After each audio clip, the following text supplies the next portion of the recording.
तीन दामाद की सास पार्ट 1। कावेरी जी के पति का देहांत हुए काफ़ी वक्त हो गया था। कावेरी जी की 3 बेटियां थी, ईशा, मोहिनी और सुहाना। तीनों ही काफ़ी होशियार और नौकरी करने वाली थी, लेकिन उन तीनों से कावेरी जी इतना प्यार करती थी कि उनकी शादी की उम्र होने पर भी उन्हें पराये घर भेजने का उनका मन ही नहीं हुआ। अरे तुम तीनों मेरे कलेजे का टुकड़ा हो। जब भी तुम्हारी शादी के बारे में सोचती हूँ ना, बड़ा डर लगता है। सही कहती हो मम्मी, हम भी आपसे बहुत प्यार करते हैं। हाँ, मम्मी पापा के जाने के बाद अब बिल्कुल अकेली हो गई हैं। और मम्मी, अगर हम तीनों शादी करके चले गए तो आपका ख्याल कौन रखेगा?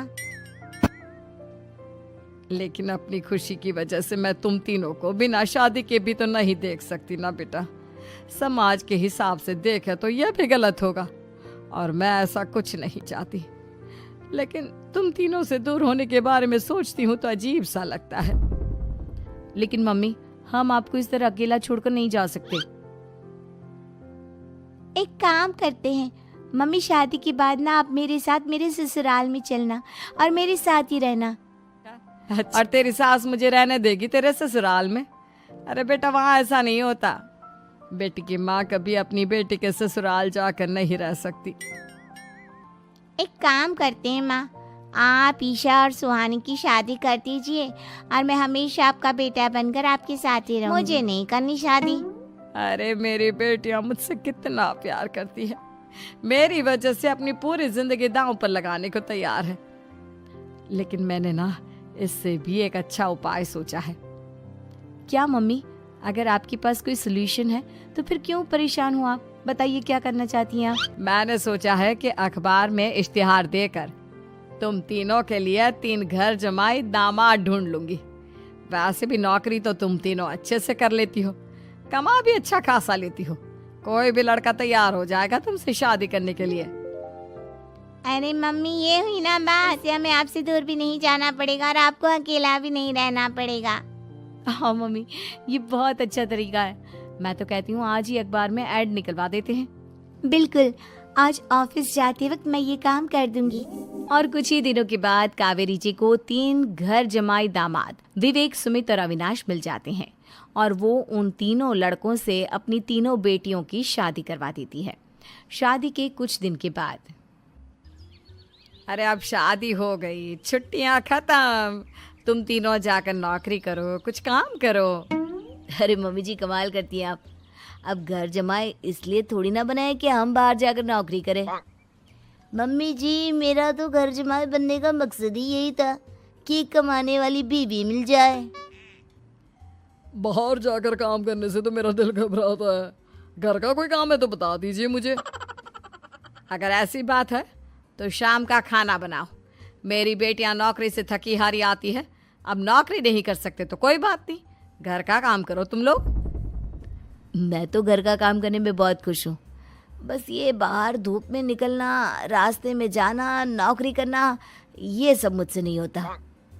बिल्कुल ठीक कह रहा है सुमित। गर्मी में, बारिश में, सर्दी में घर से निकलकर जाना और उधर बॉस की चिक चिक सुनना, इससे बढ़िया तो ये है कि मैं घर में झाड़ू पोछा कर लूँ। ठीक है, फिर तुम झाड़ू पोछा करना। अविनाश शाम का खाना बनाएगा और विवेक तुम सुबह का नाश्ता और खाना बनाओगे। मेरे तीनों दामाद और बेटियां नौकरी करेंगी। अगले दिन सुबह के वक्त, मम्मी मुझे ऑफिस के लिए देर हो रही है, नाश्ता चाहिए। अरे उस विवेक से कहा तो था कि सुबह का नाश्ता उसे उठकर बनाना है। अभी जाकर देखती हूँ क्या कर रहा है विवेक। अभी तक सोया हुआ, सुबह के 10 बज गए हैं। सोने दीजिए ना मम्मी जी, क्या हमेशा हिटलर की तरह हाथ में डंडा लेकर खड़ी रहती हैं? मैंने कहा सीधे उठकर खड़े हो जाओ और जाकर नाश्ता बनाओ। लेकिन मम्मी जी, बिस्तर में से निकलते ही कोई नाश्ता कैसे बनाएगा? 2 मिनट, वॉशरूम जाकर आता हूँ। बिल्कुल नहीं, सीधे रसोई में पहुंचो, मेरी बेटी को ऑफिस जाने में देर हो रही है। कुछ देर के बाद, हे भगवान, दोपहर के 12 बजे हैं लेकिन घर इतना गंदा पड़ा है। सुमित से कहा था मैंने समय पर झाड़ू पोछा कर देना। सुमित, कहाँ हो तुम? क्या हुआ मम्मी जी? सुबह की चाय तो पीने दीजिए, आप भी याद करती हैं, चिल्लाती ही रहती है। ये सुबह की चाय है या दोपहर की चाय? अगर तुम 12 बजे उठकर सुबह की चाय पियोगे तो क्या शाम का खाना रात के 3 बजे खाओगे? मम्मी जी चिल्लाइए मत, बताइए बात क्या है। अरे 12 बज चुके हैं, अभी तक झाड़ू पोछा नहीं हुआ। घर में देखो कितनी गंदगी है। अच्छा, तो आप इसलिए परेशान हैं। वो क्या है ना मम्मी जी, आज मेरे हाथ में दर्द हो रहा है। रात को उल्टी करवट से सो गया था, हाथ हिलाया भी नहीं जा रहा। कौन से हाथ में दर्द है दामाद जी? इस सीधे हाथ में मम्मी जी, हाथ हिल भी नहीं रहा है। विवेक, सुन लिया तुमने? सुमित के हाथ में इतना दर्द है कि बेचारे का हाथ भी नहीं हिल रहा। आज तो ये खाना भी नहीं खा पाएगा, तो एक जन का खाना कम ही बनाना। ठीक है मम्मी जी। अरे नहीं मम्मी जी, मेरे कहने का मतलब वो नहीं था। मेरा मतलब है खाना तो खाऊंगा ना। अरे लेकिन कैसे? हाथ तो हिल भी नहीं रहा है। अरे मम्मी जी, आपको ना किसी जेल में जेलर होना चाहिए था। बेकार में हमारी सास बनकर जिंदगी खराब कर रही हैं। अरे लगाता हूँ पोछा। एक बेचारा घर जमाई और कर भी क्या सकता है। शाम को जब ईशा, सुहाना और मोहिनी ऑफिस से लौट कर आती हैं। मम्मी, शाम के खाने में क्या बना है? अब ये तो तेरे पति को ही मालूम होगा ना बेटा, उसने ही खाने की जिम्मेदारी ली थी। लगता है मम्मी आपने ये घर जमाए वाला तरीका अपनाकर मुसीबत मोल ले ली है। आपके तीनों घर जमाए कितने आलसी हैं। मेरे वाले को देखो, दोपहर के 12 बजे सुबह की चाय पीता है और काम क्या करना चाहता था? घर का झाड़ू पोछा। मम्मी बता रही थी कि आज उसने घर का झाड़ू पोछा शाम के 5 बजे किया था। अब क्या बताऊं बेटा, सुबह से हाथ दर्द का बहाना करके बैठ गया था। कहता है हाथ में बहुत दर्द हो रहा है, हिला भी नहीं जा रहा। सब बहाने मम्मी। ये तीनों घर जमाए मिलकर ना बस बैठकर खाना खाना चाहते हैं, काम धाम तो बिल्कुल नहीं करना चाहते। अरे लेकिन ऐसे काम नहीं चलेगा ना, मुझे इन तीनों को सबक सिखाना ही पड़ेगा। अरे तो मम्मी, आप हिटलर से कम है क्या?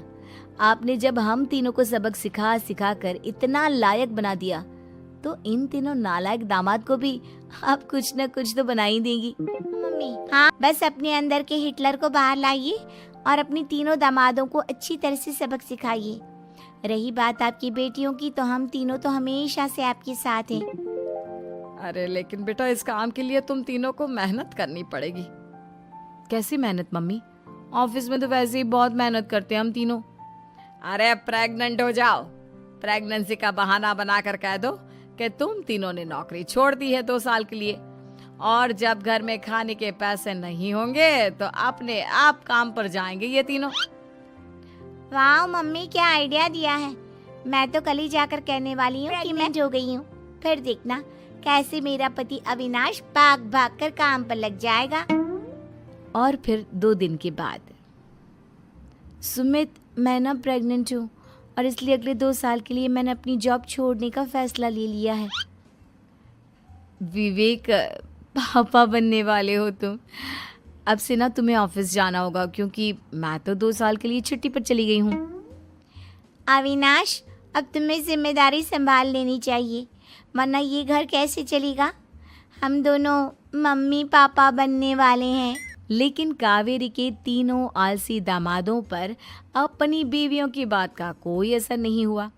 धीरे धीरे कावेरी जी को चिंता होने लगी, क्योंकि उनके प्लान के हिसाब से तीनों बेटियों ने ऑफिस जाना बंद कर दिया था। मम्मी, आपने जैसा कहा था हमने वैसा ही किया, लेकिन देखिए ना, विवेक का हाल तो वैसा का वैसा ही है। घर में ना सुबह का नाश्ता बनता है और ना खाना। नौकरी पर जाने की बात करूं तो खाने को दौड़ते हैं मुझे। हाँ मम्मी, मैंने भी सुमित को कितनी बार कहा कि अगर नौकरी नहीं करनी तो कोई छोटी सी दुकान ही खोल लो, घर का खर्चा कैसे चलेगा। देखो दोपहर के 12 बजने आए और जनाब अभी तक सो रहे हैं। हाँ मम्मी, ईशा और सुहाना ठीक कहती हैं। अविनाश का भी यही हाल है। जब मैंने अपनी प्रेगनेंसी के बारे में कहा तो मुझसे कहने लगा, अरे दूसरी लड़कियां तो 9-9 महीने तक नौकरी करती है, बस डिलीवरी के टाइम छुट्टी लेती है। मोहिनी, तुम भी नौकरी करो। अब मुझे कहाँ नौकरी मिलेगी। मम्मी बताओ, अब मैं क्या करूं। हे भगवान, क्या सोचकर घर जमाई दामाद लाई थी मैं कि मेरी बेटियां मेरे पास रहेंगी और खुश रहेंगी, लेकिन इन आलसी दामादों ने तो हमारी जिंदगी को भी प्रॉब्लम में डाल दिया है। मैं तो कहती हूँ मम्मी, हम लोग वापस अपनी जॉब पर जाना शुरू कर देते हैं। बता देते हैं इन लोगों को कि हमने प्रेगनेंसी का बहाना किया है। नहीं नहीं बेटा, ऐसी गलती भी मत करना। अगर तुमने ऐसा किया तो इन तीनों की आदत और खराब हो जाएगी। अरे आज नहीं तो कल कभी तो तुम प्रेग्नेंट होगी, तब वापस यही प्रॉब्लम आएगी। तब क्या करोगी तुम तीनों? हाँ मम्मी, आपकी बात तो बिल्कुल सही है। इन लोगों को तो सुधारना ही पड़ेगा। लेकिन कैसे? अपने बच्चों के आने की खबर सुनकर भी इन लोगों पर कोई असर नहीं हो रहा। पैसे कमाने के लिए घर से बाहर निकलना ही। अब मेरे दिमाग में एक प्लान आया है। तुम तीनों चिंता मत करो, उन तीनों को बुलाओ, फिर मैं बात करती हूँ। थोड़ी देर बाद कावेरी जी अपने तीनों दामादों को सामने बुलाकर अपनी बात कहना शुरू करती हैं। अविनाश, सुमित और विवेक, देखो बेटा, मैं ना तुम तीनों से बड़ा प्यार करती हूँ, इसीलिए तो तुम्हें घर जमाई बना कर रखा है मैंने। अरे मम्मी जी, सीधे सीधे कहिए ना, क्या बात है? प्यार तो हम भी आपको बहुत करते हैं। अरे मम्मी जी, आपकी इज्जत भी बहुत करते हैं। अरे भाई, आपके जैसी सास और कमाने वाली बीवी, ये क्या आपको। हाँ मम्मी, विवेक और सुमित ठीक कह रहे हैं।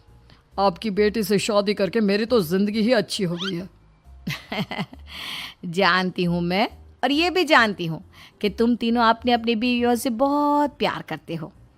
बेटा, बात ऐसी है कि हमारे कुल गुरु ने कहा है कि प्रेग्नेंट होने के बाद मेरी तीनों बेटियां शुरू के 4 महीने हमारे गांव में जाकर रहेगी, जहां मेरे चाचा जी रहते हैं। अरे लेकिन क्यों मम्मी, गांव में जाकर रहने की क्या ज़रूरत है इन तीनों को?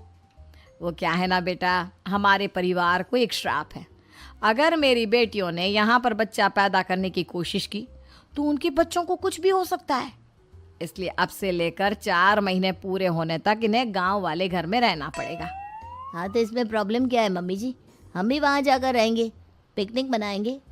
अरे भाई, बीवी जहाँ हम भी वहाँ। हाँ यार, आइडिया तो बहुत अच्छा है।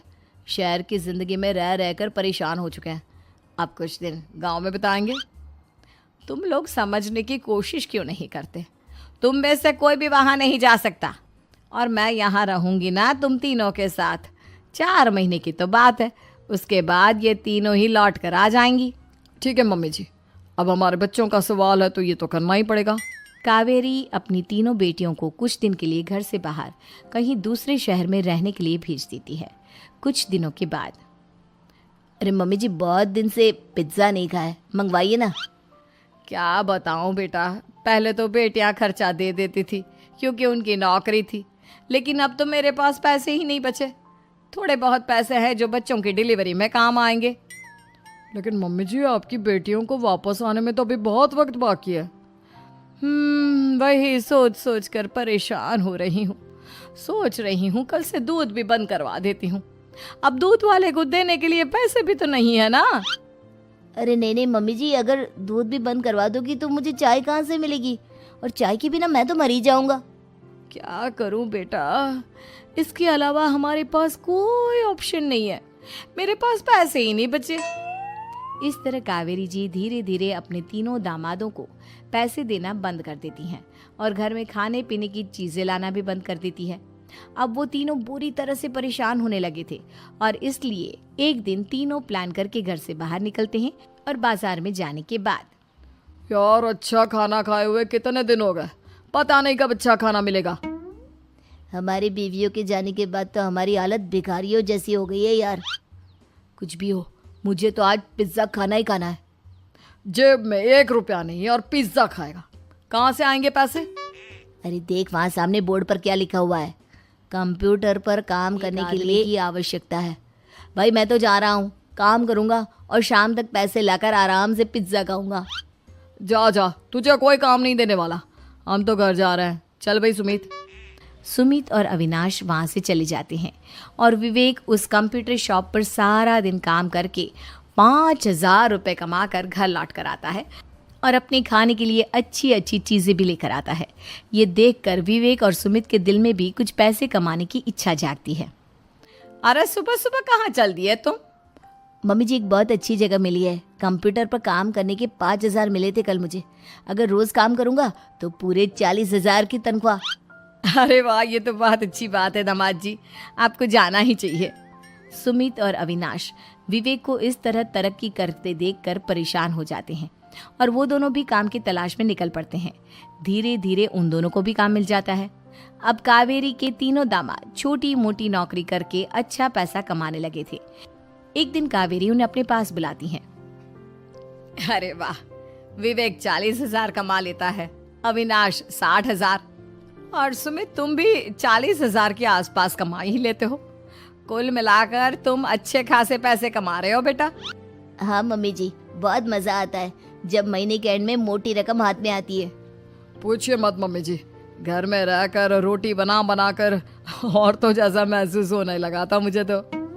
हाँ बेटा, तुम तीनों की बात तो बिल्कुल ठीक है। और जानते हो, अब तुम तीनों की पत्नियां भी वापस वाली है। लेकिन मम्मी जी, अभी तो उन्हें गए सिर्फ 2 महीने हुए हैं। आपने तो कहा था वो 4 महीने के बाद लौट कर आएंगी।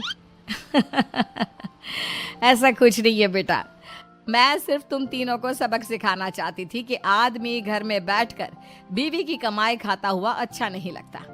इस दुनिया में हर इंसान को मेहनत काम करना चाहिए, चाहे वो औरत हो या आदमी, ताकि अपने परिवार को संभाल सके। कावेरी की बात सुनकर उन तीनों को अपनी गलती का एहसास होता है और कावेरी उन्हें सच बता देती है। ईशा, सुहाना और मोहिनी शहर में ही कहीं दूसरी जगह रह रहे थे। शाम के वक्त उन तीनों की पत्नियां लौट कर आ जाती है और कावेरी जी का परिवार एक खुशहाल परिवार की तरह रहने लगता है।